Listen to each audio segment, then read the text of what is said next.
அதுக்கு இடத்துக்கு போன மாதிரி ஒரு அறிவிப்பு. ஆண்டுடைய நாமத்திற்கு மகிமை உண்டாகட்டும். இன்றைக்கு சிறு குழந்தைகளினுடைய கலை நிகழ்ச்சி இரவு 7 மணிக்கு ஆயத்தம் நடைபெறும் என்பதை அறிவிக்கின்றோம். அதிலே கலந்து கொள்வதற்காக உங்களை அன்போடு அழைக்கின்றோம். அடுத்ததாக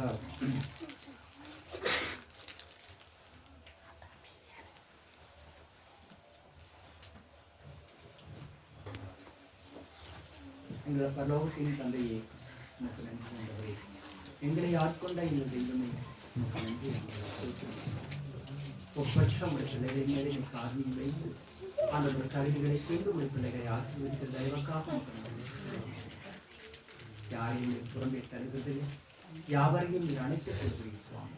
நான் கந்தைகளை கொடுத்தி ஆண்டவரை கந்தைகளோடு நீர் ஆண்டவரை நீர் அந்த சமயத்திலே கர்த்தாவை நீர் மாற்றுத் தொழுவத்தில் இருக்கிற விளையை புரிந்து கொண்டிருக்கிற கர்த்தாவா துக்கிறவைகளாக எங்களுக்கும் கூட நீர் அனுமதி கொடுத்தே சுவாமி.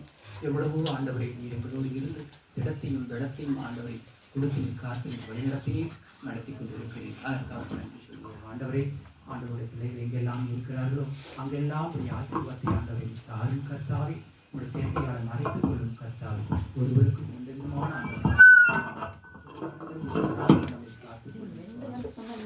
ஆண்டவரை கீழ்ப்படுத்தல் அந்த மிகுந்த ஆசீர்வாதத்தையும் ஐஸ்வர்யத்தையும் ஆயுசு நாட்களையும் பெருகப்படுதல் வழியினாலே உமக்கு பயந்த வாழ கிருபையால் அபிஷேகம் வேண்டுமாய் மன்றாடுகிறேன். எங்கள் துணிகரத்தினால் எதையும் உங்களுடைய சமூகத்திலே நாங்கள் பேசினாலும் கர்த்தாவை அவைகள் எல்லாவற்றையும் நீர் ஆண்டவரை குற்றப்படுத்தாமல் குற்றமாக எண்ணாமல் கர்த்தாவை கோபம் கொள்ளாமல் இறக்கமாய் இருந்து இறக்கத்தின் வழியிலும் உடைய பிள்ளைகளை ஆசீர்வதிக்க வேண்டுமாக மன்றாடுகிறேன். கர்த்தாவை நேற்று உரைத்த வார்த்தையின்படி ஆண்டவரை உடைய வார்த்தைகள் ஆண்டவரை எங்களுடைய கண்ணீர் உடைய சமூகத்தில் இருக்கிறபடினாலே இவ்வருடத்தில் ஆசீர்வாதமாக மாற்றிக் கொடுப்பீர் என்று விசுவாசித்திருக்கிறோம் என்று சொன்னது போல ஆண்டவரை இந்த நிலையிலே எங்களை காத்துக்கொள்ளும். ஆண்டவரை எந்த துயரமோ துன்பமோ துக்கமோ வேதனைகளோ எல்லாரும் காத்துக்கொள்ளும் சுவாமி. ஒப்பற்ற உடைய காரணியத்தினாலே உடைய மக்களை அழைத்துக் கொள்ளும் கர்த்தாவை. உடைய பிள்ளைகள் பணியாற்றுகின்ற ஒவ்வொரு இடங்களிலும் செல்லுகின்ற இடங்களிலும் கர்த்தாவின் எவ்வளவு மனமாய் மாத்திரமல்ல அந்த சாரோனின் அந்த ரோஜாவாக உடைய பிள்ளைகளை மாறுபடிக்கு கிருமியால் அபிஷேகிக்க வேண்டுமாக மன்றாடுகிற கர்த்தாவை. என்றென்றுமாய் எங்களை ஆட்கொண்டவர், எங்களையே ஆட்கொண்டவர், உம்மோடு நாங்கள் வாழும்படிக்கு எங்களுடைய நிலைகளின் ஆண்டவர் நாங்கள் எப்போதும் நினைத்துக் கொண்டிருக்க கிருமியாலை ஏற்றுக்கொள்ள வேண்டுமாய் மன்றாடுவேன். எங்களுடைய நாள்களின் துணியும் அந்த ஜெபமும் எப்போதும் இடத்தில் இருக்கட்டும். நீரே எங்களை காத்து நீர் வழிநடத்தி ஆசீர்வதியும். என்ன குற்றங்கள் குறைகள் இருந்தாலும் அத்தனை மன்னித்து ஏற்றுக்கொண்டு சுவாமி உங்களுடைய பிள்ளைகளை ஆண்டவரை அங்கீகரித்து ஆசீர்வாதத்தை மாத்திரம் தர வேண்டுமா அறிவலட்சியம் எப்படமாக இயேசுநாமத்தில் கேட்க எங்கள் ஜீவன தவறுபடி கர்த்தருடைய பரிசுத்த ஸ்தோத்திரம் உண்டாவதாக. தேவன் சாமியின் திருவார்த்தைகளை ஆசீர்வதிப்பாராக. இன்றைய நாள் நமக்காக தெரிந்து கொள்ளப்பட்டிருக்கின்ற சத்திய வேத பகுதி பரிசுத்த லூக்கா எழுதின சுவிசேஷம் 2ஆம் அதிகாரம் 11 20 முடிய நாம் வாசித்து கேட்டோம். லூக்கா எழுதின சுவிசேஷம் 2ஆம் அதிகாரம் 11 20 முடிய நாம் வாசித்து கேட்டோம். இன்று கர்த்தராகிய கிறிஸ்து எனும் இரட்சகர் உங்களுக்கு தாவீதின் ஊரிலே பிறந்திருக்கிறார். பிள்ளையை துணிகளில் சுற்றி முன்னணியிலே கிடத்தி இருக்க காண்பீர்கள். இதுவே உங்களுக்கு அடையாளம் என்றான். அந்த க்ஷணமே பரமசேனையின் திரள் அந்த தூதனுடனே தோன்றி உன்னதத்தில் இருக்கிற தேவனுக்கு மகிமையும் பூமியிலே சமாதானமும் மனுஷர் மேல் பிரியமும் உண்டாவதாக என்று சொல்லி தேவனை துதித்தார்கள். தேவதூதர்கள் 2வது வசனம் 11வது ஆண்டவருடைய பரமசேனைக்கு ஸ்தோத்திரம் உண்டாவதாக. நாம் ஆண்டவருடைய நாமத்தை பார்க்கிறோம். எத்தனை ஆண்டுகளாக சகரியா ஆண்டவருடைய ஆலயத்திலே தூபம் காட்டுதல் சீட்டை பெற்றுக் கொண்டிருந்தார்? எத்தனை ஆண்டுகள்? இப்பொழுது அவருக்கு 80 வருடம் ஆயிற்று. இந்த 80 வருடமாக ஆலயத்திலே தூபம் காட்டுதல் சீட்டை பெற்று தேவனுக்கு தூபம் காட்டிக் கொண்டிருக்கிறான். கடந்த வாரத்தில் நடந்ததைத்தான் பேசிக் கொண்டிருக்கிறேன். ஆண்டவருடைய காலம் அவருடைய வாழ்நாள் எல்லாம் தேவனுடைய சமூகத்திற்குள் பணியாற்றுவது அவருடைய வேலையாக இருந்தது. தேவனுக்கு தூபம் காட்டும் சீட்டை பெற்று ஆண்டவருடைய சமூகத்திற்குள்ளே அவன் தூபம் காட்டிக் கொண்டிருக்கிறான் என்று வேதத்திலே நாம் பார்க்கிறோம். அப்படி என்றால் தேவனுடைய ஆலயத்திலே முதன்மையான இடங்களிலே இருக்கின்ற ஒருவன் எப்படி இருக்க வேண்டும்? ஆண்டவருக்கு எப்படி இருக்க வேண்டும்? சொல்லுங்க, வாயை திறக்க மாட்டேங்கிறீங்க. ஆண்டவருடைய சமூகத்திற்குள் காரிய சக்தி உள்ளவனாக இருக்க வேண்டும். ஆனால் எப்படி இருந்தான்? எப்படி இருந்தான்? வாசிக்கலாமா? 1ஆம் அதிகாரம் 17வது வசனத்தை வாசிக்கலாம். இருதயங்களை பிள்ளைகளிடத்திற்கும் ஆண்டவர் சொல்லுகிறார். எப்படி சொல்லுகிறார்? பிதாக்களுடைய இருதயத்தை பிள்ளைகளிடத்திற்கும் கீழ்ப்படியாதவர்களை நீதிமான்களுடைய ஞானத்திற்கும் திருப்பி உத்தமமான ஜனத்தை கர்த்தருக்கு ஆயத்தப்படுத்தும்படியாக ஆண்டவருடைய சமூகத்திற்குள்ளே வயிற்றுக்குள்ள இருக்கிற குழந்தையை குறித்து தீர்க்கனாகி இருக்கிறார். அந்த இடத்துல இருக்கால் காபிரியல் தூதன் உரைத்துக் கொண்டிருக்கிறார். கீழ்ப்படியாத பிள்ளைகளை என்ன செய்கிறாரா? நீதிமான்களுடைய ஞானத்திற்கு திருப்புகிறார். நீ கீழ்ப்படியாதவர்களை அழிக்கவில்லை, கீழ்ப்படியாதவர்களை அவருடைய ஆண்டவருடைய ஞானத்திற்குள் திருப்புவார். யாரு குறித்து? வயிற்றுக்குள்ள இருக்கின்ற குழந்தையை குறித்து தேவன் முன்னறிவிக்கிறார். கீழ்ப்படியாதவர்களை நீதிமான்களுடைய ஞானத்திற்குள் திருப்புவான் என்றும் அடுத்ததாக என்ன சொல்கிறார்? யாரை ஆயத்தப்படுத்தணும்? ஆண்டவருக்கு கசீடுகளை எல்லாம் சும்மா கடமைக்காக இருக்கிறீர்கள், இந்த நாட்களை கடத்த வேண்டும் என்பதற்காக வருகிறது எல்லாம் உண்மையாக உத்தமமாக இருக்கிற ஜனங்களை யாரிடத்துக்கு திருப்புவானாம்? கர்த்தருக்கு ஆயத்தப்படுத்துவான். ஆண்டவருக்கு ஆயத்தப்படுத்த வேண்டும் என்று எல்லாரும் நஞ்சின் நரகளை எல்லாம் கொண்டு வந்து ஆண்டவருக்கு ஆயத்தப்படுத்துவதில்லை. உத்தமமான ஜனத்தை தேவனுக்கு ஆயத்தப்படுத்தக்கூடியவனாய் அவன் வருவான். யாருக்கு? வயிற்றிலே இருக்கின்ற குழந்தையை குறித்து இந்த மனுஷனாய் இருக்கின்ற பொய்யான மனுஷனிடத்திலே காபிரியல் உரைத்துக் கொண்டிருக்கிறார். அப்பொழுது ஆகிலும் அவன் மனமாறி இருக்க வேண்டும். ஆனா மனம் மாற்றத்திற்குள் அவன் எப்பொழுதுமே வரமாட்டான். எவன் ஒருவன் தேவனுடைய சமூகத்தை அற்பமாக எண்ணுகிறார்களோ அவர்கள் எப்பொழுதுமே தேவனுடைய வழிகளுக்குள் வரவும் மாட்டார்கள், உத்தமமாயும் இருக்கவும் மாட்டார்கள். ஆகவே இப்பொழுது சொல்லுகிறார், இப்பொழுது ஆகிலும் அவன் ஆண்டவருடைய சமூகத்தை ஏற்றுக்கொண்டிருக்க வேண்டும். இப்பொழுது ஆகிலும் தேவனுடைய நாமத்தை பற்றி கொண்டிருக்க வேண்டும். இப்பொழுது ஆகிலும் ஆண்டவருடைய நாமத்தை எடுத்துக் கொண்டிருக்க வேண்டும். அவன் கீழ்ப்படியாத ஒரு பிள்ளைகளை தேவனுடைய ஞானத்திற்கும் இது உத்தமமான பிள்ளைகளை தேவனுடைய ஆசீர்வாதத்திற்கும் திருப்புவான் என்று சொல்லப்பட்டிருக்கின்ற அந்த வார்த்தைகளை கேட்டாகிலும் அவன் திருந்தி இருக்க வேண்டும். எப்போதும் தொடங்க என்றால் ஒருவன் ஒரு பலனற்றவனாக ஒரு பாடையை பார்த்து அதை கொண்டு வந்து நம்மளுடைய இன்றைக்கு நம் பசியை போக்கிக் கொள்ளலாம் என்று சொல்லி அதை உரலிலே போட்டு குத்தினால் அங்க என்ன வரும்? உண்மைதான், அதிலே நம்மளுடைய பலன் கிடைக்காது. ஒரு மடையர்களை ஆண்டவருக்கு உதவாக்கரையற்றிருக்கின்ற ஒரு மனுஷனை குறித்து நாம் ஒரு உண்மை உரைக்க பார்த்தால் உண்மை விளங்கிடும் என்று சொன்னான். கோபப்படுத்தி பார்த்தால் அந்த கோபத்திலிருந்து அவர்களுடைய உண்மை எல்லாம் வெளியே வந்துவிடும். ஒரு மனுஷனை நண்பன் புகழ்ந்தால் அவர் நம்மளை புகழ்ந்து கொண்டே இருப்பார்கள். அந்த மனுஷனை குறித்து ஒரு கோபப்படுத்தி பாருங்கள், அப்பொழுதுதான் ஒரு ஜனங்கள் கூட அந்த இடத்துல இருந்து நீவர். ஒரு பகரை நினைத்து பார்த்தால் என் பசியை போக்க வேண்டும் என்று நினைத்தால் உனக்கு பசியை மாற்றமல்ல பலனையும் எடுத்துக்கொள்ளுமே என்று உன் பசி போகாது. அவன் இடத்திலே இப்படி ஆண்டவர் முத்தான வார்த்தைகளை சொல்கிறார், உத்தரவாதம் கொடுக்கின்றார். தன்னுடைய குழந்தையை பற்றி, வெளியே வராதிருக்கின்ற ஒரு குழந்தையை பற்றி, இன்னும் குழந்தை உருவாக்கப்படாத இருக்கிற குழந்தையை குறித்து முன்னறிவிப்பு கொடுத்துக் கொண்டிருக்கிறார். அவன் எப்படி ஏற்றுக்கொள்ள வேண்டும்?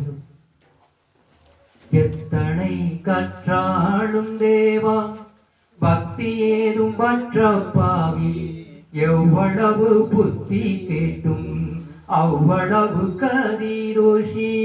அடுத்து என்ன செய்யறான்? பித்தனை போல் பிதற்றிக் கொண்டே இருப்பான். எவ்வளவு கேட்டாலும் பக்தி எதுவும் இருக்காது, எவ்வளவு கேட்டாலும் பக்தி வராது. அவர்களுக்குள்ளே பித்தனை போல பிதற்றிக் கொண்டே இருப்பார்கள். ஆண்டவருடைய சத்தியம் அவர்களுக்குள்ளே வெளியே வரும். ஆகவே இப்படிப்பட்ட வாக்கு தத்தங்களை தேவன் சகரியாவுக்கு கொடுத்துக் கொண்டிருக்கிறார். அவன் என்ன சொல்லுகின்றான்? அடுத்த வார்த்தை, அவன் எலியாவின் ஆவியும் ஆண்டவர் தாமே அதான் அவரை தன் வயிற்றில் இருக்கின்ற குழந்தையை குறித்து சொல்கிறான். எலியாவின் ஆவியும் பலமும் உடையவனாக வந்து ஆண்டவருக்கு முன்பாக நடந்து கொண்டிருப்பான். அதற்கு அவன் என்ன சொன்னான்? அப்பொழுது சகரியா தேவதூதனை நோக்கி இதை நான் எதினால் அறிவேன். ஏன்னா ஒன்றுமில்லை, அவன் ஆண்டவருடைய சமூகத்திற்குள்ளே தகுதியற்றவனாக ஜீவித்துக் கொண்டிருக்கிறான். நீ தகுதிப்படும் என்று எப்படி நாம் சொன்னால் அவன் தகுதிப்படுவான்? உத்தமமான ஜனத்தை கர்த்தருக்காக ஆயத்தப்படுத்தக்கூடியவன் அந்த குழந்தை. ஆனால் இவன் உத்தமமான பிள்ளையா சகரியா? எத்தனை ஆண்டுகளாக கர்த்தருடைய சமூகத்திற்கு தோம்புகளை காட்டிக் கொண்டிருக்கிற ஆசாரியத்தின்படி. ஆனாலும் ஆண்டவர் சொல்லுகிற வாக்குகளை மகிழ்ச்சி பேசக்கூடியவனாக இருக்கிறான். காபிரியேல் தூதன் தேவதூதர்கள் கேட்டதை மாத்திரம் சொல்லுவார்கள். ஆசீர்வதி ஆண்டவர் என்ன சொல்லி இருக்கிறாரோ அதை மாத்திரம் வந்து சொல்லிவிட்டு போகக்கூடியவர்கள் தான் அவர்கள். ஆனால் ஆண்டவரை அவமதிக்கிற ஒரு சாபத்தை தன்னிஷ்டமாக கொடுக்க ஆரம்பிப்பார்கள். அதுதான் அங்கே இருக்கின்ற சாபத்தை அவர்கள் தானாக கொடுப்பார்கள். ஆண்டவருடைய ஆசீர்வாதத்தை மாத்திரம் அவர்கள் கொடுப்பார்கள். நீ ஆண்டவரை அவமதிக்கிற போது, தன் தாயை தன் பெற்றவர்களை பார்த்து அவமதிக்கிற போது எந்த குழந்தைகளும் அவர்களை ஆசீர்வதித்துக் கொண்டிருக்க மாட்டார்கள். உண்மையானவர்கள் தன் தகப்பனுக்கும் தன் தாய்க்கும் அவர்கள் பாசமாக பட்சமாக ஒன்றுமே செய்யவில்லை என்றாலும் அவர்கள் விட்டுக் கொடுக்க மாட்டார்கள். அதைத்தான் அங்க காபிரியேல் சொல்லுகிறார். நான் இது எதனால் அறிவேன் என்று சகரியா கேட்ட பொழுது அதற்கு காபிரியேல் என்ன சொல்லுகிறார்? தேவதூதன் அவனுக்கு பிரதியுத்தரமாக நான் தேவ சன்னிதானத்தில் நிற்கிற காபிரியேல் என்பவன். நான் தேவ சந்நிதானத்திலே நின்று கொண்டிருக்கின்றார் காபிரியேல் எனும் தூதன் உன்னுடைய பேசவும் உனக்கு இந்த நற்செய்தியை அறிவிக்கவும் அனுப்பப்பட்டு வந்தேன். ஆண்டவரை அனுப்பி இருக்கிறார். ஆண்டவருடைய வலது பாரத்தில் நின்று கொண்டிருக்கிறேன், அவருடைய சந்நியானத்தில் நின்று கொண்டிருக்கிறேன். உனக்கு இந்த காரியத்தை சொல்லிவிட்டு வாய் என்று சொல்லி ஆண்டவர் உன்னிடத்திற்கு என்னை அனுப்பி இருக்கிறார். நானாக வரவில்லை. ஆனால் தேவனுடைய பிள்ளைகள் தேவனுடைய வார்த்தைகளை கேட்டுக்கொண்டு எடுத்து வருகிறார்கள். கோபம் வந்துவிட்டது. தேவ சந்நியானத்தில் நின்று கொண்டிருக்கிற நான் காபிரியேல் எனும் தூதன் தேவனால் அனுப்பப்பட்டு வந்திருக்கிறேன். அடுத்ததாக என்ன சொல்லுகிறார்? தகுந்த காலத்திலே நிறைவேற போகின்ற என் வார்த்தைகளை விசுவாசியாதபடியினாலே சம்பவிக்கும் நாள் மட்டும் பேசக்கூடாமல் வாய் ஊமையா போக வேண்டும் என்று சாபத்தை கொடுத்தார். எத்தனை வருஷமாக ஆண்டவருடைய சமூகத்திற்குள்ள தோபத்தை காட்டும் சீற்றை பெற்று தோபத்தை காட்டிக் கொண்டிருக்கிறான். எத்தனை வருடமாக இருந்தும் கூட அவனுக்கு என்ன இல்லையா? விசுவாசம் இல்லை. தேவனுடைய வார்த்தையில் சந்தேகிக்கிறான். அப்ப நீ என்ன இருந்து கொண்டிருக்கின்றாய்?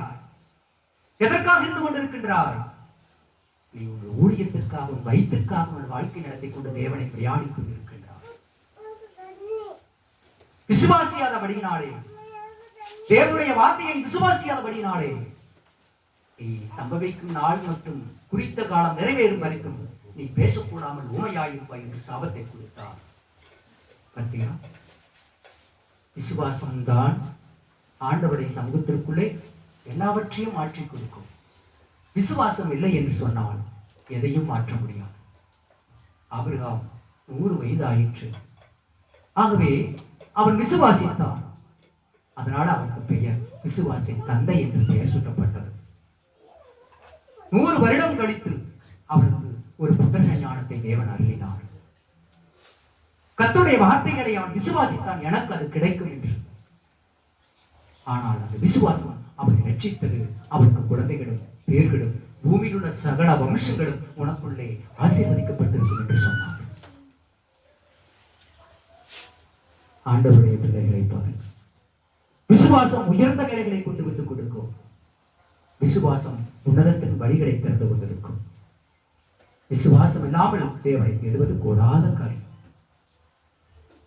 1000 ஆண்டுகள் நீ ஆண்டவருடைய சமூகத்திற்குள்ள வந்து நின்றாலும் கூட விசுவாசம் இல்லை என்று சொன்னால் எந்த ஒரு காரியம் உனக்குள்ள செயல்படாது என்பதை அங்கே நாம் பார்த்துக் கொண்டிருக்கிறோம். அடுத்ததாக இதோ 1ஆம் அதிகாரம் 20வது வசனத்தை வாசிக்கலாம். இதோ தகுந்த காலத்திலே நிறைவேறப் போகிற என் வார்த்தைகளை நீ விசுவாசியாதபடியினால் இவைகள் சம்பவிக்கும் நாள் மட்டும் நீ பேசக்கூடாமல் ஊமையாய் இருப்பாய் என்றால். ஆண்டவருடைய நாமத்திற்கு மகிமை உண்டாகட்டும். தேவனிடத்தில் நாம் எப்படி இருக்க வேண்டும்? ஆண்டவருடைய வார்த்தைகள் நிறைவேற்றப்படும். அதை கொண்டு அவளை கொண்டு வீசடி கொண்டு வெளி வீசடி கொண்டு ஆண்டவருடைய சமூகத்திற்குள்ளே நாம் என்ன செய்யப்பட வேண்டும்? அந்த விசுவாசம் தான் உயர்ந்த நிலைகளுக்குள்ளே கொண்டு வந்து கொண்டிருக்கும். விசுவாசம் தான் தேவனுடைய சமூகத்தை அடைந்து கொண்டிருக்கும். விசுவாசம் தான் எதையும் நமக்கு உருவாக்கி கொண்டிருக்கும். விசுவாசம் இல்லாமல் நாம் இருப்போமானால் எத்தனை ஆண்டுகள் ஆண்டவருடைய ஆலயத்திற்குள் இருந்தாலும் ஒன்றை அணுவை கூட பெற்றுக் கொள்ள முடியாது. அப்படியே நீ அணுவை பெற்றாலும் கூட அது விரயத்தை விடுவதை ஏற்றி நன்மையை உருவாக்காது. கடவுளுடைய நாமத்திற்குள்ளே நாம் இருக்கும்போது எனக்கு தருவார் ஆண்டவர் எனக்கு சொல்லி இருக்கிறார். அந்த வாக்குத்தத்தத்தை இருதயத்தில் பற்றி இருக்க வேண்டும். அப்பொழுது ஜெயிப்பாய். எல்லாவற்றையும் உன்னை கொண்டு பிரகாசிக்கும்படிக்கு ஆண்டவர் அருள் செய்வார். ஆண்டவருடைய நாமத்தை பார்க்கிறோம், தேவனுடைய நாமத்தை பார்த்துக் கொண்டிருக்கிறோம். தேவன் எப்படிப்பட்டவர் என்று 23ஆம் வசனம் என்ன சொல்லுகிறது? அவனுடைய ஊழியத்தின் நாட்கள் நிறைவேறின உடனே ஆண்டவருடைய நாமத்தை பார்க்கிறோம். இனி ஆண்டவருடைய கடமைகள் கரெக்டாக இருக்கின்றார். அந்த ஊழியத்தினுடைய நாட்கள் நிறைவேறும் வரையிலும் அதனுடைய தூவம் காட்டும் சீட்டை பெற்று வீட்டுக்கு போகாமல் தேவனுடைய ஆலயத்தில் இருந்து கொண்டிருக்கிறார். அந்த ஊழியத்தின் காலம் நிறைவேறினது. அப்பதான் வீட்டுக்கே போகின்றார். இன்னைக்கு ஊழியக்காரர் என்ன செய்யறாங்க? அல்ல அவங்க வேர்டு சொல்லுவாங்க. இவங்க யாராவது செஞ்சு வச்சுதான் வந்து கும்பிடு போட்டு போயிடுவாங்க. ஆண்டவருக்கு அந்த காலங்கள் வரும் இடம் ஆலயத்தை விட்டு நீங்காமல் அந்த ஆலயத்தின் பணிகளை செய்து கொண்டிருந்தார்கள். அன்றைக்கு அந்த வேதத்தின் முறையின்படி. ஆனாலும் கூட அவனுக்குடைய இணையில்லை. உலகத்தின் சடங்குகளில் என்ன சரியாக இருக்கிறானே என்று தேவனுடைய பாதைகளில் ஒழுங்கற்றவனாக ஜீவித்துக் கொண்டிருந்தான் என்று வேதத்திலே பார்க்கின்றோம். உலகத்தினுடைய சடங்குகள், உலகத்தினுடைய கடமைகள். 8 மணிக்கு ஆலயம் ஆரம்பிக்கப்படுகிறது என்று சொன்னால் 8:30க்காவது வந்து சேர்ந்துருவாங்க. 9 மணிக்காவது வந்துடுவோம். அது என்ன கடமை. ஆனால் தேவனுக்குள் உண்மையாக இருந்தால் 8 மணிக்கு ஆரம்பித்தா 7:45 வந்து ஆண்டவருடைய அனைத்து பொதியும் பாடலை கேட்பார். உன்னுடைய பணமாக இருக்கலாம். அவருடைய காணிக்கை ஆண்டவரை ஏற்றுக்கொள்வதில்லை. உடைய பொதியும் ஜெபம் தான் தேவனுடைய சமூகத்திற்குள்ளே அதனுடைய காணிக்கையாக இருக்கிறது. அதான் உற்சாகமாய் கொடுக்கிறவர்களுக்கு கர்த்தர் பிரியமாய் இருக்கிறார். கடமைக்காக வருவது, கடமைக்காக பாடுறது, கடமைக்காக ஜெபிக்கிறது, கடமைக்காக நாம் வாழ்ந்து விட்டு போவது, இதுவெல்லாம் உன்னுடைய ஆன்மாவை திருப்திப்படுத்த முடியாது. உன்னுடைய உடலையும் சரீரத்தையும் மக்களையும் திருப்திப்படுத்தலாம், ஆன்மாவை திருப்திப்படுத்த முடியாது. நீ ஆண்டவரை ஆன்மாவை திருப்திப்படுத்த வேண்டும் என்று சொன்னால் ஒரு துதியும் ஜெபமும் தேவனுடைய சமூகத்திற்குள்ள பிரீதியாக இருக்கப்பட வேண்டும். உன்னுடைய துதியும் ஜெபமும் ஆண்டவருடைய சமூகத்திற்குள்ள பிரியமாக இல்லை என்று சொன்னால் நீ உன்னுடைய பணத்தோடு நீங்க படுத்துக் கொள்ளலாம். ஆண்டவருடைய பிள்ளைகளாக இருக்கிற நாள் தேவனை நோக்கி பார்க்க வேண்டும், தேவ சமூகத்தை நோக்கி பார்க்க வேண்டும். அதற்கு ஆன்மா தேவனுடைய சமூகத்தை பாடிக்கொண்டிருக்கும், துடித்துக் கொண்டிருக்கும், நினைத்துக் கொண்டிருக்க வேண்டும். அதுதான் கர்த்தர் நம்ம மேலே வைத்திருக்கின்ற அன்பு, நாம் அவர் மேலே வைத்திருக்கின்ற உத்தரவாதம். குறித்த காலம் அந்த ஆண்டவருக்காக ஒதுக்கப்பட்டிருக்கிற காலங்கள் நிறைவேறுகின்ற போது அவன் வீட்டுக்கு போனான். 28வது வசனம் என்ன சொல்லுகிறது? அவன் இருந்த வீட்டிலே தேவதூதன் பிரவேசித்து கிருபை பெற்றவளே வாழ்க என்றார். கர்த்தர் உன்னுடனே இருக்கிறார். மரியாளை பார்த்து அங்கே சொல்கிறார். ஆண்டவர் ஒன்றும் அறியாமல் ஒரு பெண் இருக்கிறார். அங்கும் அந்த காவிரியில் தூதன் போகிறார். ஆண்டவருடைய சமூகத்தை விட்டு இரவும் பகலும் நீங்காமல் அந்த காலத்தை முதற்கொண்டு தூபம் காட்டும் சீட்டை பெற்று ஆண்டவருக்கு ஆசாரியின் படி நடந்து கொண்டிருக்கிறான். அவளையும் சந்திக்கிறார். ஆண்டவருடைய ஆலயத்திற்கு போகாமல் ஒரு உத்தமமாக ஜீவித்துக் கொண்டிருக்கிறார். அவளையும் தேவன் அங்கே சந்திக்கிறார். காவிரியின் தூதன் போனவுடனே சொல்கிறார், கிருபை பெற்றவரே நீ வாழ்வா, கர்த்தரோடு இருக்கிறார். நம்மளோடு ஆண்டவர் இருந்தால் தான் நமக்கு கிருபை கிடைக்கும். நாம் ஆண்டவரை உண்மையாக தேட வேண்டும், உண்மையாக ஆண்டவருடைய சமூகத்தில் இருக்க வேண்டும். உறவுகளாக எத்தனை போட்டாலும் எவ்வளவுதான் சொன்னாலும் அவர்களுடைய ஜென்மத்தை மாற்ற முடியாது. அதற்கென்று விழுந்தால்தான் எத்தனைதான் நான் போட்டு அந்த மரத்தை போட்டு சோப்பு போட்டு கழுவினாலும் அந்த மரம் நீ நினைக்கிறபடி வெள்ளையா மாறாது. அதனுடைய தன்மையைத்தான் காட்டும். எத்தனைதான் மனிதர்களை நம்ம என்னதான் சொல்லி காட்டினாலும் அவர்களுடைய தன்மையைத்தான் காட்டுவார்களே என்று தேவனுக்குள்ளே உண்மையாக இருக்க மாட்டார்கள். ஆண்டவருடைய யாருடைய பிள்ளைகளுடைய இதயங்களில் ஏவுகிறாரோ அவர்கள்தான் எல்லா காரியத்தையும் செயல்படுத்த முடியும், செய்து கொண்டு இருப்பார்கள். ஏவுவதில்லை என்று சொன்னால் ஒற்றுமைகள் இல்லை. ஆண்டவர் அவர்களுக்கு அதை வெளிப்படுத்துவார். இரவும் பகலும் ஆண்டவருடைய சமூகத்தை விட்டு நீங்காமல் இரவும் பகலும் ஜெபித்துக் கொண்டிருந்த நான் கர்த்தருடைய ஏவுவது நாளை, ஆவியின் ஏவுவது நாளை அவர்களும் அந்த இடத்திற்குள்ளே வந்தார்கள் என்று வேதத்தில் இருக்கிறது. இயேசு வருகிறவோடு அன்னாலும் அங்கே வருகிறார்.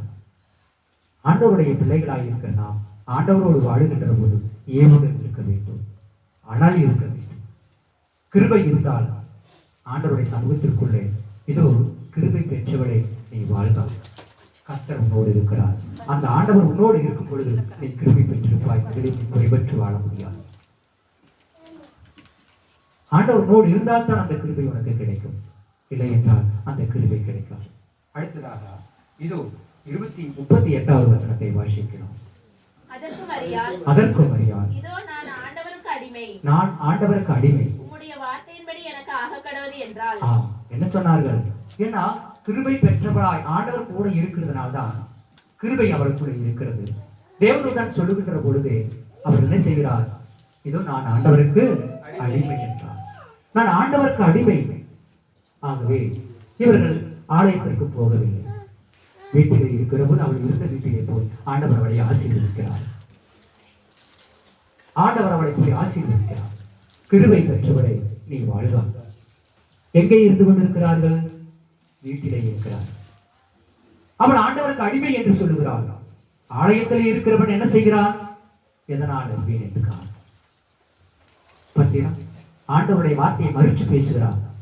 வீட்டிலே இருக்கிறவர் ஆண்டவரை பார்த்து கேட்கிறார், ஆண்டவருடைய நாமத்தை பார்க்கிறார். ஆண்டவருக்கு நான் அடிமை என்று சொல்லுகிறார். ஆண்டவருடைய நாமத்தை பார்க்கிறோம். இந்த நிலையை நாம் கண்டு கொண்டிருக்கிறோம். அவர் கற்புவதியாய் இதனுடைய வார்த்தையை கேட்ட மாத்திரத்திலே ஓடுகிறாள். யூதேய நாட்டினுடைய அங்கு ஓடும் பொழுது இவருடைய சத்தத்தை கேட்டு அந்த எலிசபெத்துடைய வயிற்றில் இருக்கிற குழந்தை அங்கே துள்ளி குதித்ததை, கழிப்பினால் துள்ளி குதித்து என்று வேதத்தை பார்க்கின்றோம். ஆவியானவரால் யாரிடத்திற்கு போனால் ஆறுதல் கிடைக்கும்? தேவனுடைய பிள்ளைகளுக்கு தேவனோட பிள்ளைகளாக இருந்தால்தான் அவர்களுக்கு அந்த ஆறுதல் கிடைக்கும். ஆகவே அவர்கள் மரியாள் கர்ப்பவதியாகிக்கொண்டு இப்போது வார்த்தைகளை கேட்டுக்கொண்டு இது உன்னை இடத்தாளாய் இருக்கின்ற எலிசபெத் 6 மாதமாக இருக்கிறார் என்று தேவன் சொல்லுகிற போது இவள் அங்கே ஓடுகிறாள். அங்கே ஓடுகின்ற பொழுது இவள் வாழ்த்துகிறாள். அவளுடைய வயிற்றில் இருக்கின்ற குழந்தை, எலிசபெத்தினுடைய வயிற்றில் இருக்கிற குழந்தை துள்ளி குதித்ததை அங்கே நாம் பார்க்கின்றோம். அவளுடைய வாழ்த்தின் சத்தத்தை கேட்டு அதே போலவே எலிசபெத் வாழ்த்துகிற போது மரியாளுடைய வயிற்றிலே இருக்கின்றார் குழந்தையும் கழிப்பினால் துள்ளிற்று என்று பார்க்கின்றோம். ஒருவருக்கொருவர் ஆவியிலே நிறைந்திருக்கிறார்கள். ஆவியானவர் எந்த அவர் பலம் கொண்டு, ஆவியினாலே பலம் கொண்டு, ஆவியானவர் யாரிடத்தில் இருக்கிறார்களோ அவர் பலம் கொண்டு அவர்கள் ஆவியினால் நிறைந்து அவர்கள் ஆசீர்வதித்துக் கொண்டிருக்கிறார்கள். எலிசபெத் ஆவியானவர் யாருக்குள் இருக்கிறார்களோ அவருக்கு பலம் கொண்டது மாத்திரமல்ல, பிறரை ஆசீர்வதிக்க கற்றுக் கொள்கிறார்கள். ஆண்டவர் சொல்லித் தருகிறார். உதவிகளுக்கு மட்டுமல்ல, உடைகளும் உணவுகளும் மட்டுமல்ல, ஆறுதலும் தேர்தலுமாய் இருக்கிறதை நாம் அங்கே பார்க்கின்றோம். ஆறுதலும் தேர்தலுமாய் தேவனுடைய சமூகத்தில் இருக்கிறதை நாம் பார்க்கும் பொழுது அங்கே அவருடைய நாவிலிருந்து அவரை வாழ்த்துகிறார். எலிசபெத் மரியாளை பார்த்து வாழ்த்துகிறார். அவர்கள் வாழ்த்துகிறார்கள். எப்படி வாழ்த்துகிறார்கள் வாசிக்கலாம். எலிசபெத் மரியாளுடைய வாழ்த்துதலை கேட்டபொழுது அவளுடைய வயிற்றில் இருந்த பிள்ளை துள்ளிற்று. எலிசபெத் பரிசுத்த ஆவியினால் நிரப்பப்பட்டு. ஆண்டவர் என்ன செய்கிறார்? ஒரு மனிதனுடைய வார்த்தைகளை கேட்டும் பொழுதே அவருடைய பரிசுத்த ஆண்களுக்கு, பரிசுத்தத்தில் வாழுகிறவர்களுக்கு பரிசுத்த ஆவியால் நிரப்பப்படுகிறார்கள். பரிசுத்த ஆவியால் நிரப்பப்படுகிறார்கள். அந்த வாழ்த்துதல், அவருடைய வாழ்த்துதல் வார்த்தையே, உங்கள் வார்த்தையை, ஆண்டவருடைய வார்த்தையை நாம் அனுப்புகின்ற பொழுது அதை கேட்ட மாத்திரத்திலே தேவ சத்தம் கேட்கையிலே தேவனை இவர் தேவ சத்தத்தை மரியாள் அவர்கள் சொல்லுகிறார்கள். எலிசபெத் கேட்டவுடனே பரிசுத்த ஆவியால் நிறைகிறார்கள். ஏனென்றால் எந்த இடத்தில் கள்ளமில்லாமல் இருக்கிறார்களோ அவரிடத்தில் தேவ சத்தம் கேட்கப்படும் போது சரீரம் நடுக்கத்தை கொடுக்கும், வாழ்த்துதல் உருவாகும். அடுத்தது பரிசுத்த ஆவியானவர் அங்கே எழுப்புவார். அவள் பரிசுத்த ஆவியானவரால் நிரப்பப்பட்டு எலிசபெத் என்ன சொல்கிறார்கள்? உரத்த சத்தம் வந்தது. பரிசுத்த ஆவியானவர் வருகின்ற போது என்ன சத்தம் வந்ததா? பெரிய சத்தம் உண்டாயிற்று. பரிசுத்த ஆவியானவர் வருகிற ஒரு பெரிய சத்தம் உருவாகிறது. சத்தத்தோடு என்ன வருது? நாவிலிருந்து ஸ்திரீகளுக்குள்ளே நீ ஆசீர்வதிக்கப்பட்டவள், கர்த்தருடைய கற்பத்தின் கனியும் ஆசீர்வதிக்கப்பட்டது. இவளுக்கு யார் சொன்னார்? மலைய நாட்டில் இருக்கின்ற எலிசபெத்துக்கு அவள் கற்பவதி என்று யார் சொன்னது? யோசித்து பாருங்கள். தேவனுடைய பிள்ளைகளுக்கு எல்லாம் தெரியும். என்ன நடக்கும், என்ன நடக்கக்கூடாது, எது நடந்து கொண்டு இருக்கும் என்பது எல்லாத்துக்கும் தெரியும். அவர்களுக்கு தெரியும். ஆவிகளின் ஞானம் எடுக்கின்றவை அனைவருக்கும் தெரியும். மாமிசத்தின் கண்களுக்கு ஏதும் தெரியாது. மரியாதை பார்த்து உலகம் கேவலமாக நினைத்துக் கொண்டிருக்கின்ற இந்த வேளையிலே இது ஒரு புருஷனை இல்லாமல் ஒரு கண்ணி பிரியாவது கன்னிஸ்திரியாவது எப்படி என்று உலகம் கேவலமாக பேசுகின்ற வேளையிலே அந்த மரியாதை இந்த உலகத்தை ஒதுக்கி வைத்துவிட்டு தேவனை நோக்கி சொல்கிறார். இது முதற்கொண்டு உலகத்தில் உள்ள ஒவ்வொரு ஸ்திரீகளும் என்னை வாக்கியவதி என்று சொல்லுவார்கள் என்று சொன்னார். நான் புருஷனை அறியேனே, நான் புருஷனை அறியேனே, நான் புருஷனை அறியேனே, நான் எப்படி இதனை அறிவேன் என்று அந்த அம்மா சொல்லுகின்ற பொழுது, புருஷனை அறியேனே என்று சொல்லுகின்ற போது பரிசுத்த ஆவி உண்மையில் நிழலிடும் என்று சொன்ன உடனே ஆண்டவருக்கு அடிமை என்று சொன்னார்கள். அந்த வார்த்தை மக்கள் எல்லாம் கேவலமாக பேசுவார் என்று எல்லாம் சிந்திக்கவில்லை. ஆண்டவரை மாத்திரமே மகிமையானவர் எனக்கு மகிமையானவைகளை செய்தார், வல்லமையுள்ளவர் வல்லமையானவைகளை எனக்கு செய்தறிந்தார். இது முதல் என்னை ஸ்திரீகளுக்குள்ளே என்னை வாக்குவது என்று சொல்வார்கள் என்று சொன்னார்கள். என்று உலகத்தையோ உலக மக்களையோ கேவலமான வார்த்தைகளை அவர்கள் எடுத்துக்கொள்ளவில்லை. தேவனை மாத்திரம் நம்பி ஜீவித்துக் கொண்டிருந்தபடினாலே அந்த தேவனோடு வார்த்தைகளாக தேவனோடு பேசிக் கொண்டிருந்தார்கள். பார்த்தீங்கன்னா, உலகத்தை விட்டுவிட்டார்கள், ஆவியானவரை மாத்திரம் ஏற்றுக்கொண்டார்கள். அதனால் ஆவியானவரை மாத்திரம் ஏற்றுக்கொண்டபடினாலே ஆவியானவரோடு அவர்கள் பேசுகிற போது எனக்கு என்ன நடக்கும் என்பதை அவர்கள் முன்னறிவித்துக் கொண்டிருந்தார்கள். இந்த உலகத்தை குறித்து உலக வார்த்தைகளை குறித்து கடந்தவில்லை. ஆண்டவருடைய நாமத்தை பாருங்கள், தேவனுடைய நாமத்தை பாருங்கள். ஆண்டவருடைய வார்த்தை என்ன சொல்லுகின்றது? இது முதல் என்னை பாக்கியவதி என்று சொல்லுவார்கள் என்று சொன்னது. இந்த அம்மா சொல்லுகிறார்கள், இந்த எலிசபெத் அம்மா சொல்லுகிறார்கள், இதோ என்னுடைய இது முதல் கொண்டு உன்னை பாக்கியவதி என்று சொல்லுவார்கள் என்று ஆண்டவர் சொல்லுகிறார். எப்படி சொல்லுகிறார்கள்? பரிசுத்த ஆவியினால் நிறைய பொழுது அங்கு பெரிய சத்தம் உருவாகிறது. பெரிய சத்தம் உருவாகி என்ன சொல்கிறார்கள்? வாழ்த்துதலை கொடுக்கிறார்கள். தேவனுடைய பிள்ளைகளை ஆசீர்வதித்துக் கொண்டே இருப்பார்கள். அதுதான் அங்கு ஆண்டவர் மேலே வைத்திருக்கிற கனிவும் பணிவும் பாசமும் பற்றுதல். இல்லை என்றால் ஏதும் இல்லை. ஆண்டவரோடு பிள்ளைகள் ஆண்டவரோடு இருக்கிறார்கள். பரிசுத்த ஆவி சாதாரணமாக ஒரு இடத்துக்கு வந்துருமா? நாம் அண்டிட்டு ஆண்டவரத்தில் நிற்கும் பொழுது உலகத்தையே நினைத்துக் கொண்டிருப்பது.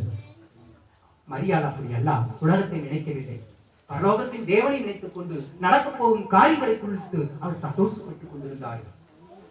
நாமோ ஜபிக்கும் போது ஆண்டவர் வரும்பொழுது உலகத்தை நினைத்துக் கொண்டு உட்கார்ந்துட்டு கல்லு போல கல்லுக்குள்ளே இருந்தாலும் தண்ணீருக்குள்ளே கல் இருந்தாலும் இந்த கல் தண்ணீரை அருந்தாலும் போடா.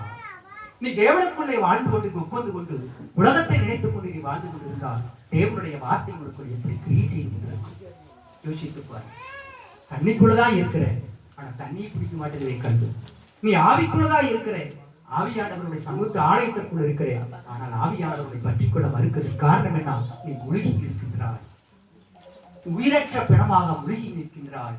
அதனால் உனக்கு ஆவியானவர்களுக்கு செயல்பட தடையாக இருக்கிறார். ஆனால் எலிசபெத் அவர்களோ அந்த அம்மை என்ன செய்கிறார்கள்? பரிசுத்த ஆவியானவர் நிறைந்து உரத்த சத்தம் விட்டு நீ ஸ்திரீகளுக்குள்ளே ஆசீர்வதிக்கப்பட்டவர் என்று சொல்லி அவர்கள் வாழ்த்துகிறார்கள். இந்த வாழ்த்துதலை கேட்டவுடனே அதுக்கு அடுத்த வார்த்தை என்ன சொல்லுகிறது? என்னுடைய ஆண்டவருடைய தாயார் யாராம்? பக்துக்குள்ள உருவாக கூட இல்லாத கற்பம். அந்த கற்பத்தில் இருக்கிற குழந்தையை குறித்து எலிசபெத் அவர்கள் சொல்லுகிறார்கள், என் ஆண்டவருடைய தாயார் என்னிடத்தில் வருவதற்கு எதனால் எனக்கு கிடைத்திருந்த பாக்கியம் என்று சொன்னார்கள். ஐயோ வந்துட்டாளே, நானே 6 மாசமா இருக்கிறேன், எனக்கே வேலை செய்யறதுக்கு இன்னொரு ஆள் வேணும், இந்த பொம்பளை வேற வந்துட்டாளே, இவளுக்கு நான் எப்படி வேலை செய்யிட்டு நான் யோசிக்கிறேன். என் ஆண்டவருடைய தாயார் என்னிடத்தில் வந்து எனக்கு எதனால் கிடைத்திருந்த பாக்கியம் என்று சொல்லி ஆண்டவரை வேண்டிட. ஆண்டவருடைய பிள்ளைகளுக்கு தான் ஆண்டவரை பற்றியும் ஆண்டவருடைய நிலைகளை பற்றியும் தெரியும். ஆண்டவர்களுடைய ஆண்டவர்கள் அருள் இல்லை என்று சொன்னால் யாருக்கும் எதை குறித்தும் தெரியாது. தேவனுடைய பரிசுத்த ஆவி யாரு கூட இருக்கிறாரோ அவர்கள் தான் அடுத்தவருடைய கஷ்டத்தை புரிந்து கொள்ள முடியும், அடுத்த துன்பத்தை அறிந்து கொள்ள முடியும், அடுத்தவருடைய வேதனை அறிந்து கொள்ள முடியும். நம்மளால் முடிந்ததை அவர்களுக்கு செய்ய முடியும். இல்லை என்றால் பரிசுத்த ஆவி இல்லை என்றால் நீ என்னதான் நினைத்தாலும் வேறு விதமாகத்தான் போய்கொண்டிருக்க. ஆண்டவருடைய நாமத்தை பார்க்கிறோம். அடுத்ததாக அவர்கள் அடுத்து என்ன சொன்னார்கள்? நீ வாழ்த்தின சத்தம் என் காதிலே விழுந்தவுடனே ஆண்டவருடைய வார்த்தைகளை கேட்ட உடனே வயிற்றுக்குள்ள இருக்கிற குழந்தையே துள்ளி குதிக்குது. காதில் விழுந்தவுடனே, காதில் கேட்டவுடனே, ஒரு தாயாருடைய காதிலே கேட்ட உடனே வயிற்றுக்குள்ள இருக்கிற குழந்தை துள்ளி குதிக்குது என்று சொன்னால் எத்தனை ஒரு பரிசுத்தமானவர்களாக ஜீவித்துக் கொண்டிருப்பார். யோசித்து பாருங்கள். நம்மளுடைய வாழ்க்கையில் அப்படி இருக்கிறோமா? உலகத்தை குறித்து தான் பேசிட்டு இருப்போம். நம்ம பிள்ளை, நம்ம பையன், நம்ம குடும்பம், நம்ம பழக்கம், நம்மளுடைய வாழ்க்கை இப்படித்தான் பேசிட்டு இருப்போம். ஆண்டவரை பற்றியோ ஆண்டவருடைய செயல்பாடுகளை பற்றி சிந்திக்கவே மாட்டோம். நீ ஆண்டவருடைய செயல்பாடுகளுக்கும் சிந்திக்குள்ளும் இருந்து கொண்டிருந்தால் அதில் தானாக முளைத்துக் கொண்டு விருட்சம் போல இருந்து நல்ல கனிகளை கொடுத்துக் கொண்டிருக்கும். அதை கெடுக்கிறது யாரு? பெற்றவர். ஆசீர்வாதத்தை பார்த்து எலியாவின் ஆவியும் பணமும் உடையவனால் பிறப்பான் என்று சொல்லியிருந்தார். ஆகவே அந்த குழந்தைக்கு ஆசீர்வாதங்களை பெறுவதற்கு தேவன் நம்மளுடைய வழிகள் தான் அங்கே இருக்கிறது. நாம் சரியாயில்லை என்றால் அந்த ஆசீர்வாதம் அங்கே சரியாக அமைந்து விடாது. வேதம் சொல்லுகிறது. அடுத்ததாக ஒரு வார்த்தையை பார்க்கிறோம். இதோ 41வது வசனம். எலிசபெத் மரியாளுடைய வாழ்த்துக்களை கேட்ட பொழுது அவளுடைய வயிற்றிலிருந்து பிள்ளை துள்ளிற்று. எலிசபெத் பரிசுத்தாவினால் நிரப்பப்பட்டு 48 நான் அவருடைய அடிமையின் தாழ்மையை நோக்கி பார்த்தார். கர்த்தர் என்ன செய்யறாராம்? அடிமையின் தாழ்மையை நோக்கி பார்த்தார். யார் சொல்றாங்க இது? மரியாள் ஆண்டவருடைய சமூகத்துக்குள்ளே சொல்றார். அடிமையின் தாழ்மையை நோக்கி பார்த்தார். அடிமையின் தாழ்மையின் உலகம் கேவலம் பேசுவாங்க. அந்த உலகத்தை பற்றி யோசிக்கிறேன், தேவனை பற்றி யோசித்தபடினாலே தேவனை பற்றி கூறுகிறார். சரி, இது அப்படி இருக்கட்டும். இன்றைக்கு இயேசு கிறிஸ்துவனுடைய நிலைகளை பார்க்கின்றோம். சகரியா இவருடைய யோசேப்புக்கு மரியாதை நிச்சயிக்கப்பட்டு இருக்கிறது. நல்லா கவனத்தில் வைக்கிறீங்களா? கடவுளுடைய வழி எப்படி தோன்றுகிறது என்பதை நீங்கள் அறிந்து கொள்வதற்கு நான் சொல்லுகிறேன். யோசேப்பு மரியாதை தள்ளிவிட வேண்டும் என்று யோசனையாக இருக்கின்றார். ஆண்டவருக்கு எப்படி இருக்கும்? நான் பரிசுத்த ஆவியினாலே அந்த மரியாதைக்கு கற்பத்தை கொடுத்திருக்கிறேன். அவளுக்கு நியமிக்கப்பட்டிருக்கின்ற புருஷனாய் இருக்கின்ற யோசேப்பு அவளை தள்ளிவிட வேண்டும் என்று யோசனையாக இருக்கிறார். ஆண்டவருடைய நாமத்தை பாருங்கள். யாரை சந்திக்கிறாரோ சோதனை அங்கே ஆரம்பமாகிறது. யாரை ஆண்டவர் வாழ்த்தினாரோ இன்றைக்கு 2 பெண்களும் வாழ்த்திக் கொண்டிருக்கிறார்கள். ஆனா என்ன நடந்து கொண்டிருக்கிறது? வாழ்க்கையில் பேரிடியாக இருந்து கொண்டிருக்கிறது. யோசேப்பு அவரை தள்ளிவிட வேண்டும் என்று என்ன செய்வார்? ஆண்டவர் தானே அந்த சோதனையை கொடுத்தார். ஆண்டவர் தானே அந்த வேதனையை கொடுத்தார். அந்த ஆண்டவர் ஒரு வழி பிறக்கிறார். அவாந்தர வழிகளிலே வழி பிறக்கும் தேவனுடைய வார்த்தை. அந்த அவாந்தர வழி எப்படி இருக்கிறது என்று பார்த்தால், அகஸ்து ராயனாலே குடிமதிப்பு எழுதப்பட வேண்டும் என்று தேவன கட்டளையை அங்கே ஆண்டவர் உருவாக்குகிறார்.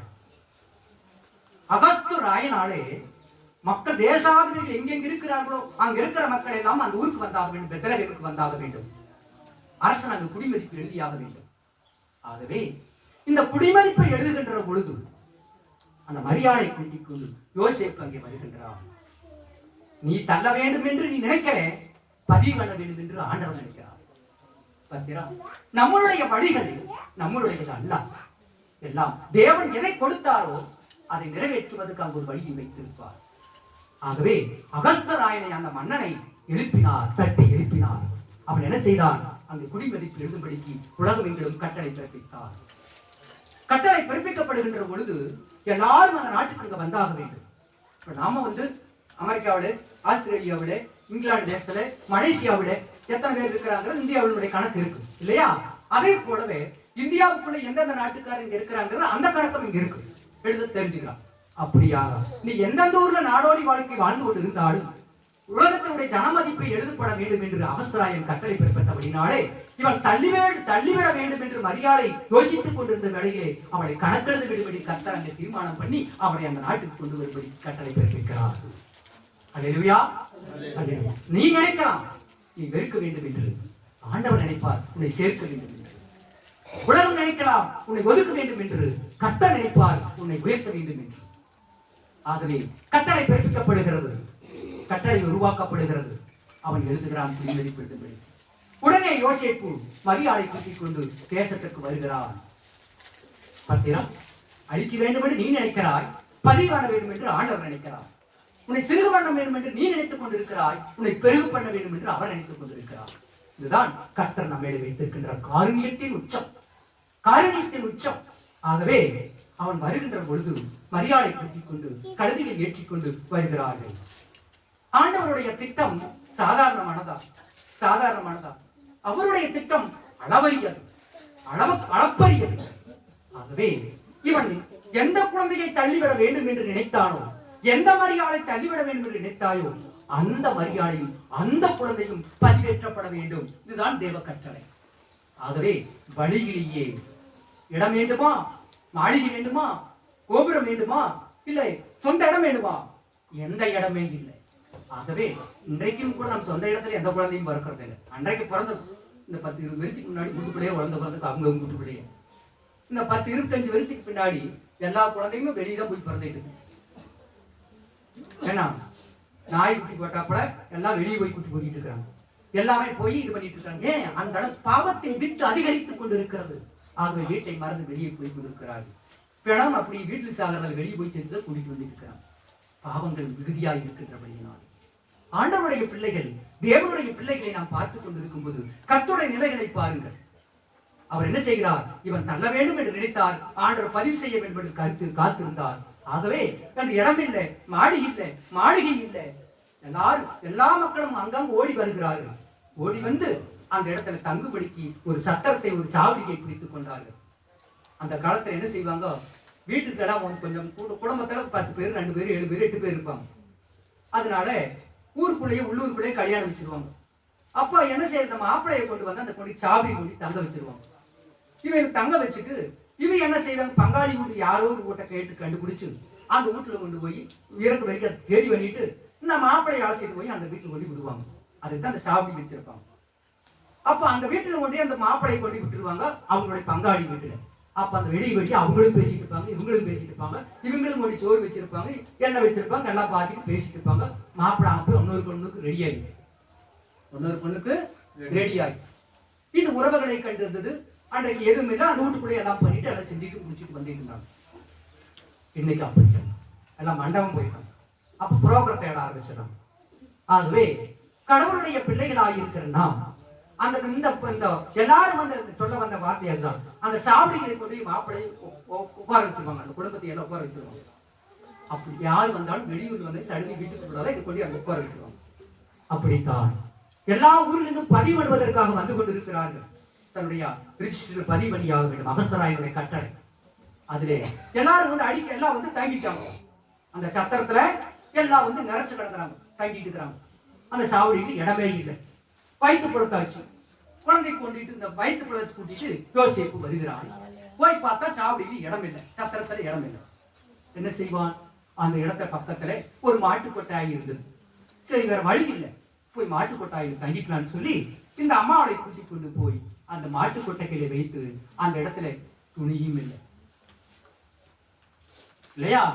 ஆண்டவருக்கு என்ன இல்லை? இறக்கும்போது துணி இல்லை.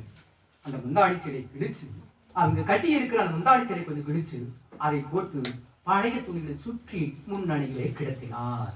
வேதம் அப்படி சொல்லுது. இன்றைக்கு கூட அது இன்னைக்கு இல்ல, இன்னைக்கு எல்லாம் பெரிய பெரிய ஆளாயிட்டாங்க இல்லையா?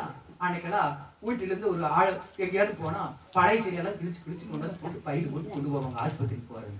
வீட்டுல இருக்கிறீங்க அந்த பழைய சிலையை கிழிச்சு அந்த குழந்தைய போத்தி போவாங்க. ஆண்டவர் எப்படி அன்றைக்கு பிறந்தாங்க, அன்றைக்கு தான் உலகத்தில் அப்படி நடந்து கொண்டிருந்தது. கடவுளுடைய தீர்மானத்தின்படி அந்த முந்தாடி சிலையை கிழிச்சு அந்த குழந்தையை போட்டு சுத்தி அந்த மாட்டுக்குள்ளே உள்ள போட்டு வச்சுட்டாங்க. ஒரு பாட்டு பாடலாமா? செல்ல குழந்தை குவளையத்திலே 130வது பாடல், அயோத்திய தேவ கீதங்களிலே.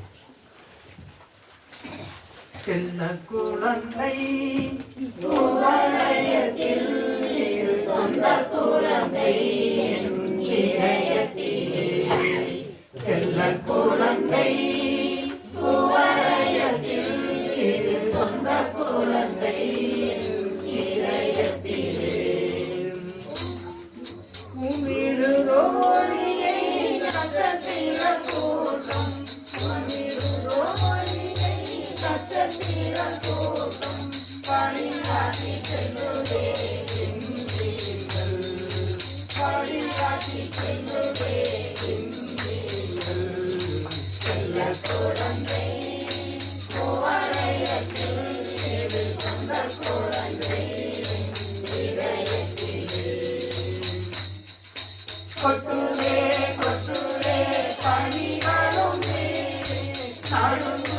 நாடும் உள்ளங்காடும்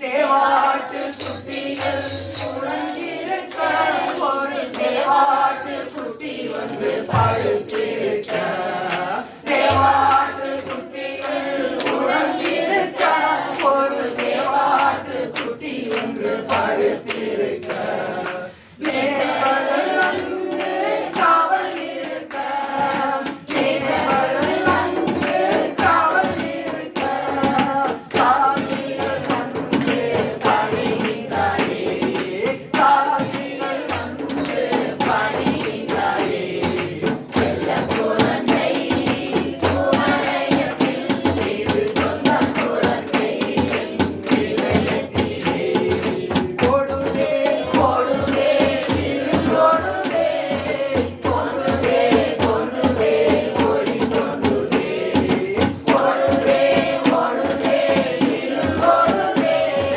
கொண்டுதே கொண்டுதே ஒளி கொண்டுதே துணிகளோ என்கில் துணிதரனான் துணிகளோ என்கில் துணிதரனான் துணிதரனோ நாம் பொறுமையானோ நாம் துணிதரனோ நாம் பொறுமையானோ செல்ல குழந்தை குவளையத்தில் சொந்த குழந்தை இதயத்திலே அள்ளுவே கைகளில் ஆளுடனே துணிகளால் வாய்களோ முத்தம் செய்யுதே அள்ளுவே கைகளில் ஆளுடனே துணிகளால் வாய்களோ முத்தம் செய்யுதே தேடி கதையாடி குறை இதயத்திலே தேடி கதையாடி குறை இதயத்திலே கண்ணனை துணியே தியானிக்கிறேன் இதை கண்ணனை துணியே தியானிக்கிறேன் குழந்தை குமரையத்தில் இது சொந்த குழந்தை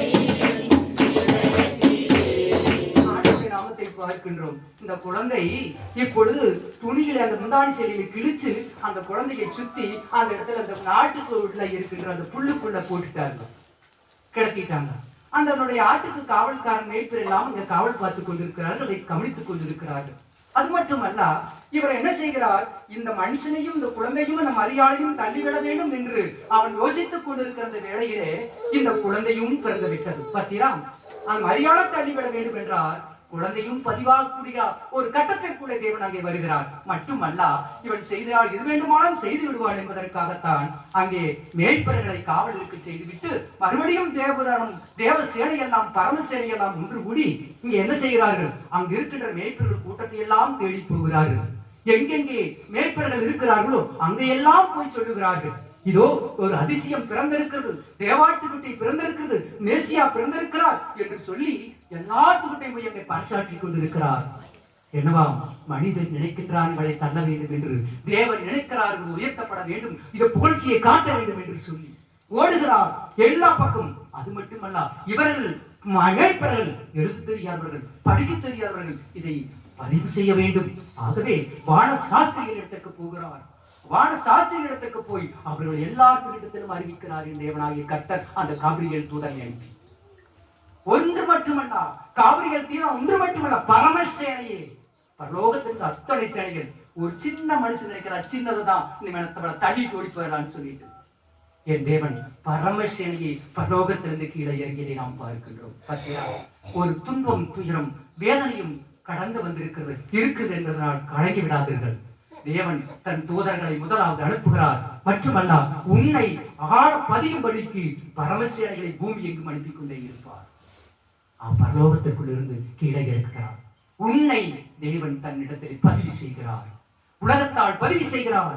நீ கரைபடாதவர்கள் என்று, நீதியுள்ளவர்கள் என்று, சத்தியம் உள்ளவர்கள் என்று, உண்மையுள்ளவர்கள் என்றும், தேவனுக்கு பயந்தவர்கள் என்றும் நீதியின் ஜனங்களை தனக்காக ஆயத்தப்படுத்திக் கொண்டிருக்கிறார்.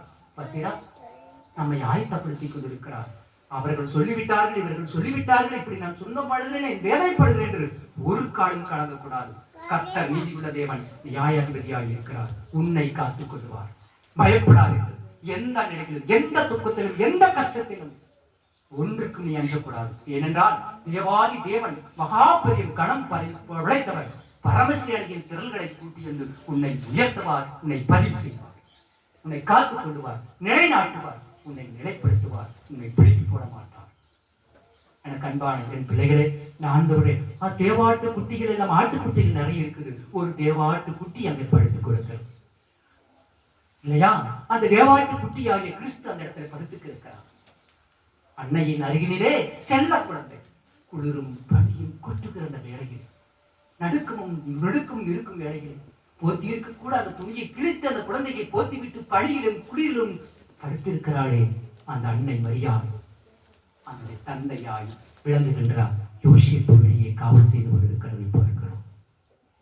யோசேப்பு காவல் செய்து கொண்டிருக்கிறதை பார்க்கிறோம். எங்கே? ஒரு சாலையிலே ஒரு குடிசையிலே ஆடுகள் நிறைந்திருக்கிறது என்று சொன்னால் அங்கே சுற்றிலும் அங்கே வெறுமையாகத்தான் இருக்கும். அதற்கு அடைப்பு இருக்காது. மேல மட்டும்தான் கூரை இருக்கும். ஒரு குச்சிகளை நெட்டி அங்கே ஒரு ஒரு போட்டு வச்சிருப்பார்கள், வேலி போல. ஆனால் எல்லா பணிகளும் உள்ளே சாதாரணமாக வந்து கொண்டிருக்கும். அந்த நிலையிலே அந்த குழந்தையை போட்டு அந்த அன்னை படுத்துக் கொண்டிருக்கிறார்கள். அதிசயம், உலகத்தையே தன்னுடைய ஒரு சொல்லாலை படைத்த தேவனாகிய கர்த்தர் அகிலத்தை ஒரு சொல்லி அமைத்தனையே, அதை ஒரு பம்பரம் போல இசைத்தனையே. அகிலத்தை ஒரு சொல்லில் அமைத்தனையே, அதை ஒரு பம்பரம் போல இசைத்தனையே.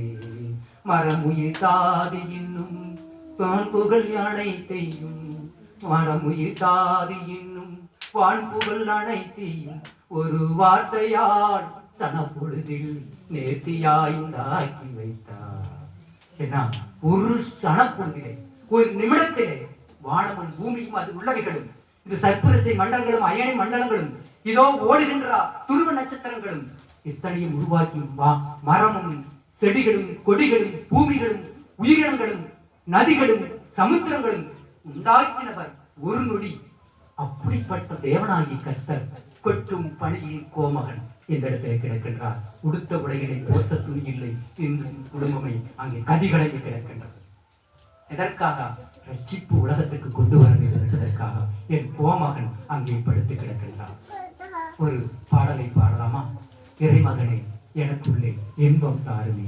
12வது பாடலை அயோத்திய தேவருக்கு இருந்ததிலே 12வது 11வது 12வது பாடல். இறைமகனே எனக்கு உள்ளே இன்பம் தாருமே, அருசுரனே ஆவிக்குள்ளே என்னை நடத்துமே.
என்றெல்லாம் ஆண்டவர் சொல்லிக் கொண்டிருக்கிறார்.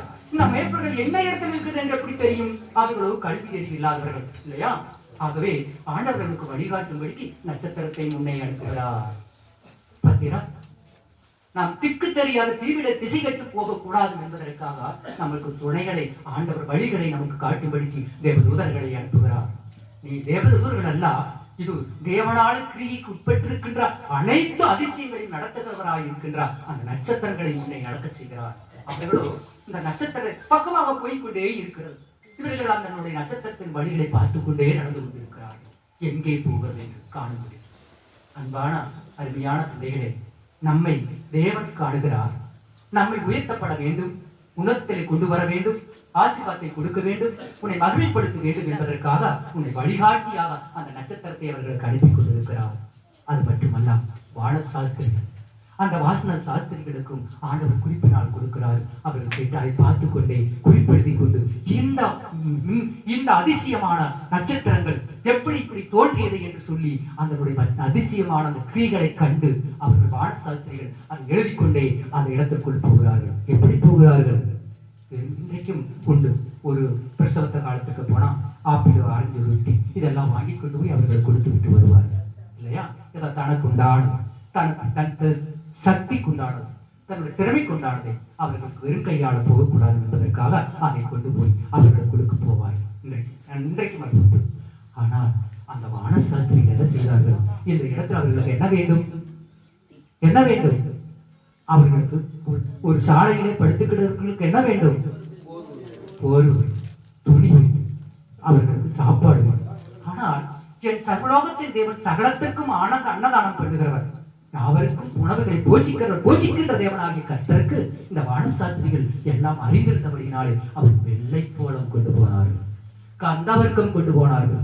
அவர்களுக்கு ஆண்டவர் போத்திக்கு துணிகளோ இல்லை அவர் சாப்பிட உடைகளை கொண்டு போகவில்லை. அவர் என்ன செய்தார்கள்? அவருக்கு தெரியும், எல்லாத்துக்கும் போஜனம் கொடுக்கின்ற தேவனாகிய கர்த்தருக்கு நான் போஜனம் கொடுக்க முடியுமா? யாருக்கும் உண்ணவஸ்திரம் கொடுத்து காத்துக் கொண்டிருக்கிற தேவனுக்கு நாம் கொண்டு போய் ஆண்டவருக்கு வஸ்திரம் போத்த முடியுமா? ஆகவே விலையேற பெற்றிருக்கின்றார் அந்த வெள்ளை போடும் கந்த வர்க்கம் தூப வர்க்கத்தின் கொண்டு போய் என் தேவனுக்கு காணிக்கை சொல்லி முன்னமே சொன்ன இந்த குழந்தைக்கு சத்தம் போட்டு கொண்டு வீசி போட்டு வாங்க. ஆண்டவருடைய நாமத்தை பார்க்கிறோம். அவர்கள் கொண்டு போகின்ற காணிக்கைகளை பார்க்கிறோம். தேவனால் அறிந்திருக்கிறபடினாலே அவர்கள் போய் வானசாஸ்திரிகள் கொண்டு போய் அந்த குழந்தை என்ன செய்தார்கள்? அங்கே ஆண்டவருடைய நாமத்தை கொண்டு அவர்களை ஆசீர்வதித்துக் கொண்டிருந்தார்கள்.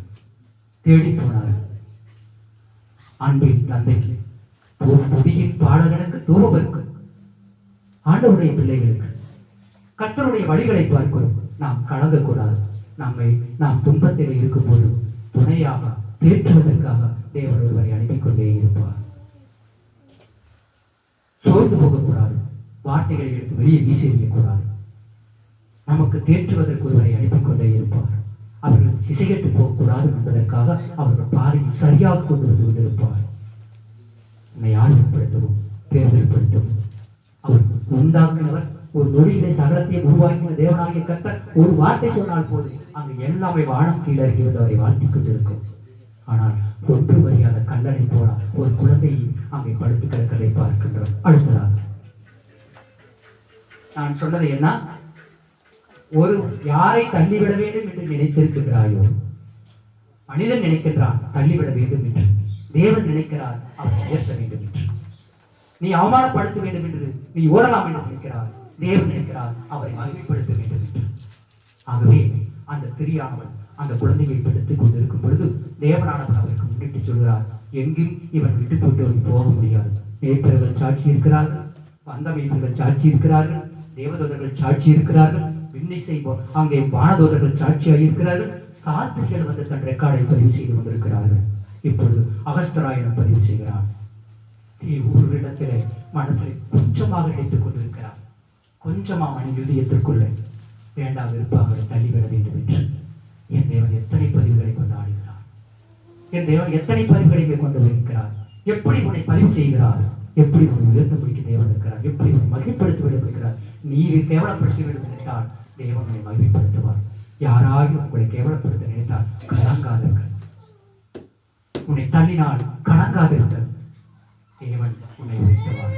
மனுக்குளம் தள்ளுகிறது என்பதற்காகவும் மனுக்குளம் உன்னை தேவைப்படுத்துகிறார், கேவலமாக பேசுகிறார் என்பதோ நீ ஏற்றுக்கொள்ளாமல் கர்த்தருடைய நாமத்தை, ஆண்டவருடைய நாமத்தை உயர்த்த வேண்டும். கர்த்தருடைய நாமத்தை உயர்த்தப்பட வேண்டும். அவர்தான் நமக்கு எல்லாமே பரிகாரம், எல்லாமே நமக்கு அவர்தான் பரிகாரம். இந்த கிறிஸ்துமஸ் நாளிலே உங்களுக்கு நான் சொல்லிக் கொள்வதற்காக தான் மனிதனை குறித்து கலங்காதீர்கள். மரியாள் சொன்னதை போல என்னை இருமுதல் கொண்டு என் ஜனங்கள் எல்லோரும் ஸ்திரீகளுக்கு என்னை வாக்கியவது என்று சொல்லுவார்கள். வல்லமை உள்ளவர் வல்லமையானதை செய்தார். அந்த நம்பிக்கையை வைத்திருக்க வேண்டும். உன்னை பங்கப்படுத்துகிறார்கள், உன்னை சின்னப்படுத்துகிறார்கள், உன்னை கேவலப்படுத்துகிறார்கள் என்று வருகின்ற போதெல்லாம் உன்னுடைய எண்ணங்கள் தேவனை நோக்கி, விண்ணகத்தை நோக்கி, உனக்கு வல்லமையுள்ளவர் உனக்கு வல்லமையானதை செய்தார், மகிமையுள்ளவர் உனக்கு மகிமையானதை செய்தார் என்று நாம் பார்க்க வேண்டியதை ஏற்றி உலகத்தை பார்த்து சோர்ந்து போகக்கூடாது. கர்த்தர் தாமே இந்த திருவார்த்தைகளை ஆசீர்வதிப்பாராக. இப்பொழுது சகோதரி நம்ம சாருங்கள் பாடுபடி கேட்டுக்கொள்கிறேன்.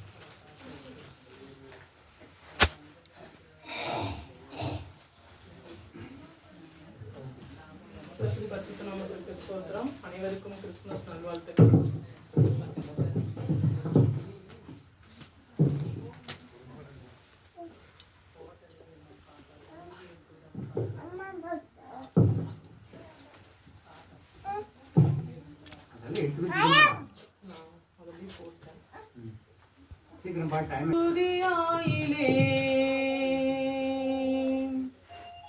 ஒரு கிராமத்தில் ஒரு தனுமாசத்தின் குளிரும் ராவில் ராபாத்திருந்தோ ரசபாலகர் தீவநாதம் கேட்டு ஆமோதரா.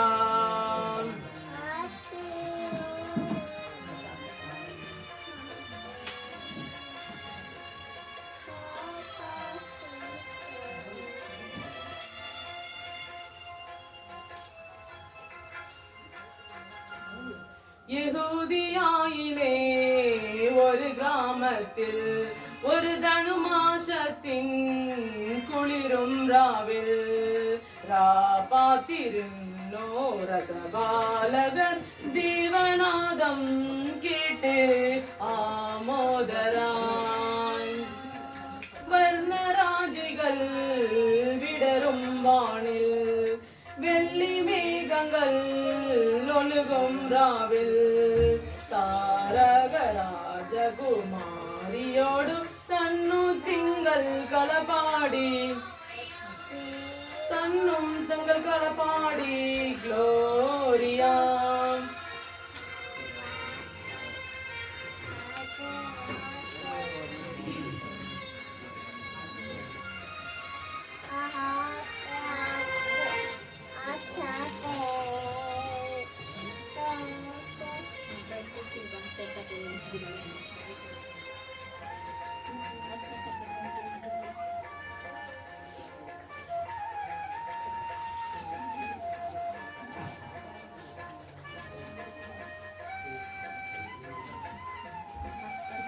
தாரகம் தன்னை நோக்கி ஆட்டிடையார் நடந்தோம், தாரகம் தன்னை நோக்கி ஆட்டிடையார் நடந்தோம்.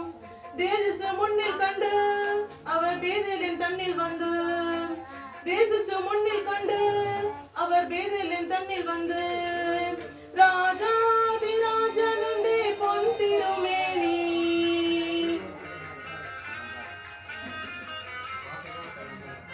ராஜாதிராஜனண்டே பொன் திருமேனி.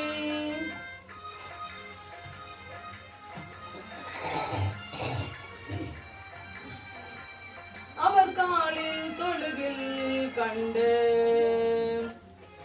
வர்ணராஜிகள் விடரும் வானில் வெள்ளி மேகங்கள் ஒழுகும் ராவில் தாரகராஜகுமாரியோடு தன்னும் திங்கள் களப்பாடி க்ளோரியா.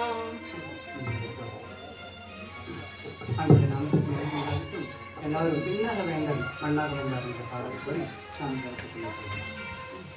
விண்ணகம் மன்னகம் வந்தார், விண்ணக வேந்தன் மன்னகம் வந்தார்.